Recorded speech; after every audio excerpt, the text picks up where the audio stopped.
Attached at the Hand. A short story by Frye Martin. When Crysella tripped and fell down into a sort of ravine, her phone was badly damaged.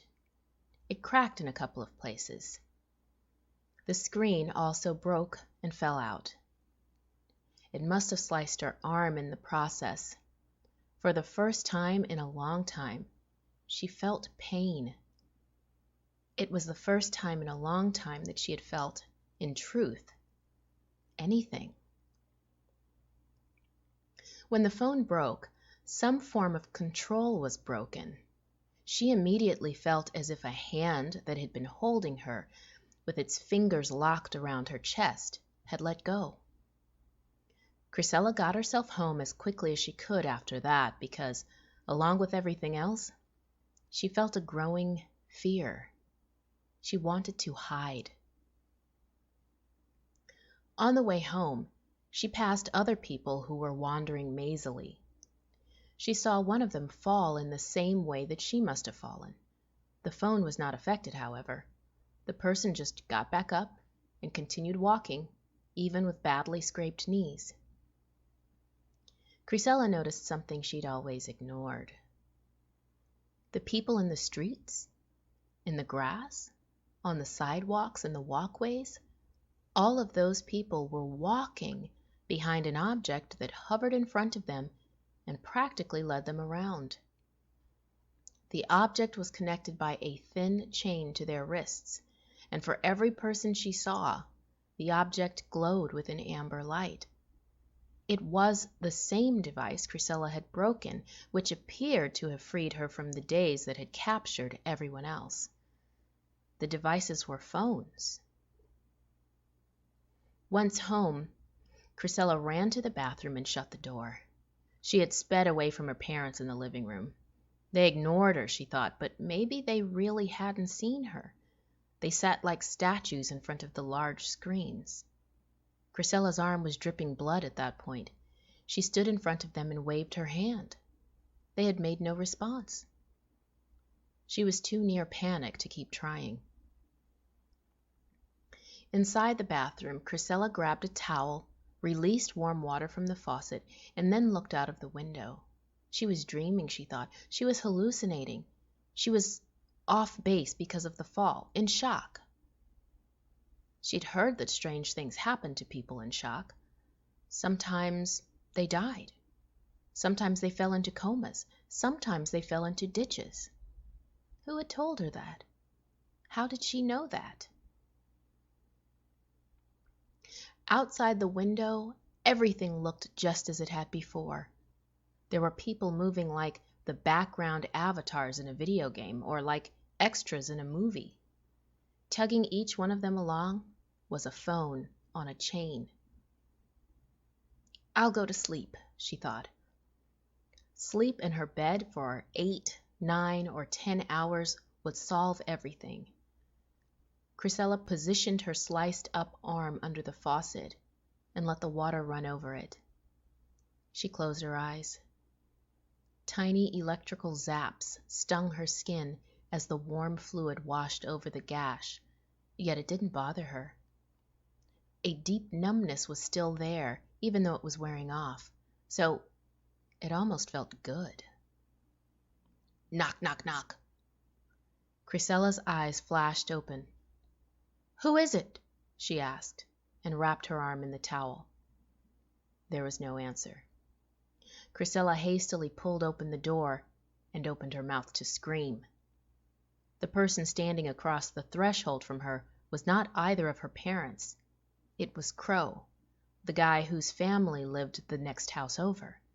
She had not seen him in school all that year.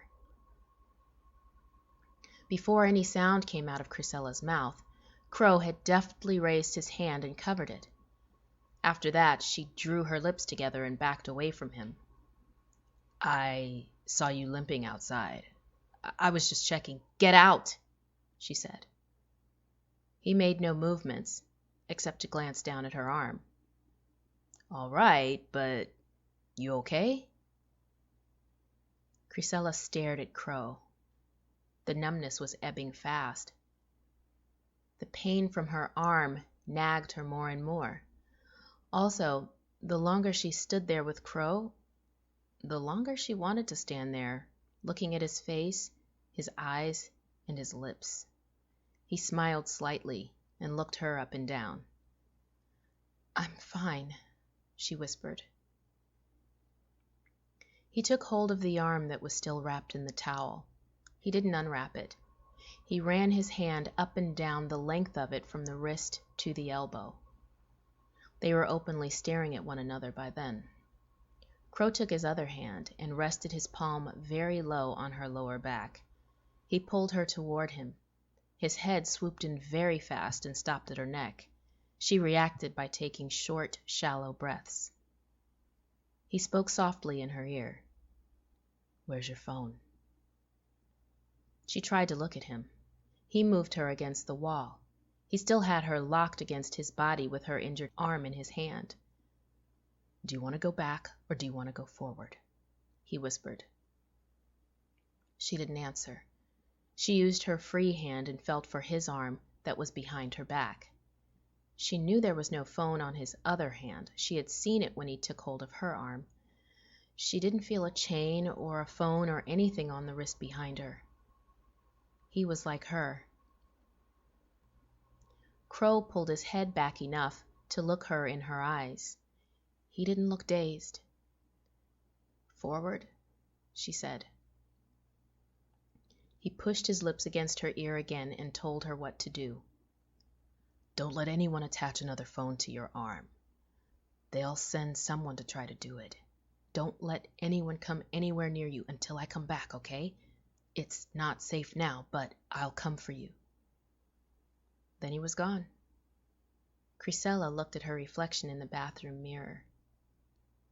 "I'm losing it," she said.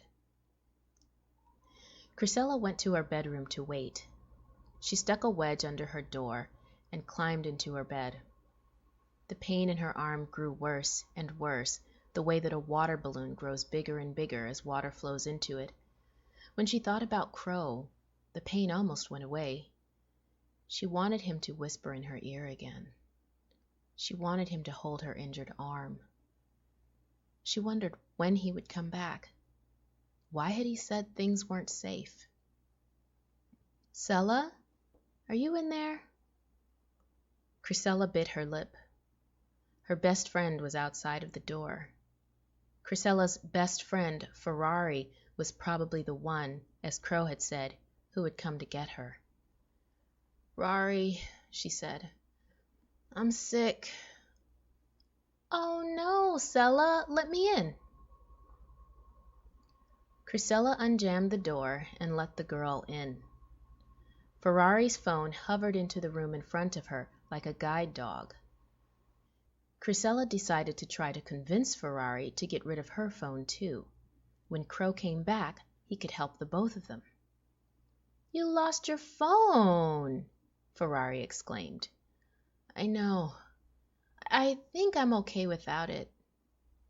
"Really? You don't need it?" "I don't think so," Crysella said. "I do okay talking to people without it." "Awesome," the girl said. "Maybe I don't need mine either. You think?" Crysella fell back into her bed. A surge of pain hit her.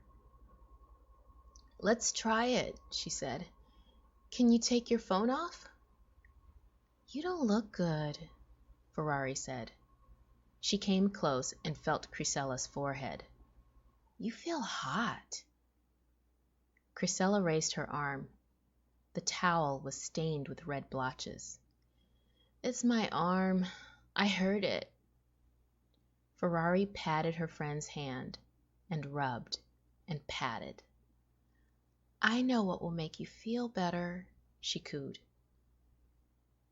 Crysella looked up at her friend in time to see a floating phone and a silver chain and Frye clasping it around her wrist. "No! Why did you do that?"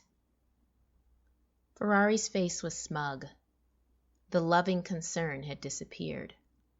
"I'm your best friend," I have to look out for you. You know what happens to people who go around with no phone, right? Crysella's arm had already begun to go numb again. Meanwhile, weakness spread all over her body. What happens?